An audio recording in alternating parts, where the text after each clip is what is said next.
He awoke late. It was almost 10 by the time he rolled from his bunk and showered in the makeshift cubicle he'd erected under the nose of the shuttle.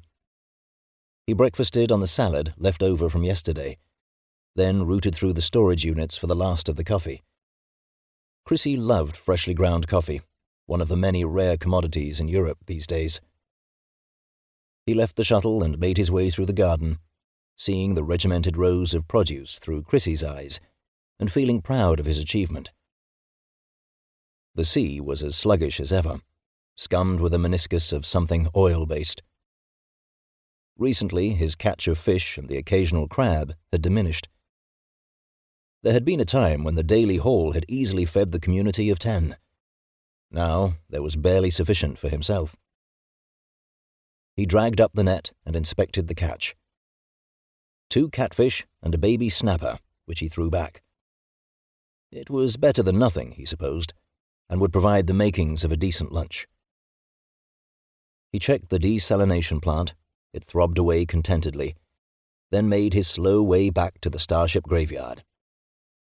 He grilled the fish, then fixed a fresh salad. When he looked up, it was almost midday. He went out and sat in his chair beneath the awning, staring out across the flat, parched landscape and wondering from which direction Chrissy might come. He wondered, too, how she might have changed in the 2 years since he'd last seen her in the flesh. The comlink was no indication, with its distorting static. It was after 12 when he roused himself from his daydreams. He looked at his watch. 1:15. In the old days, when society had been dictated to by clocks and timetables, he might have worried. But in these days of ad hoc transport systems, a delay of hours was not uncommon. It was almost 1 when he heard the sound of chopper blades stropping the air. He stood and scanned the shimmering horizon. The helicopter was coming in low from the north, nose down.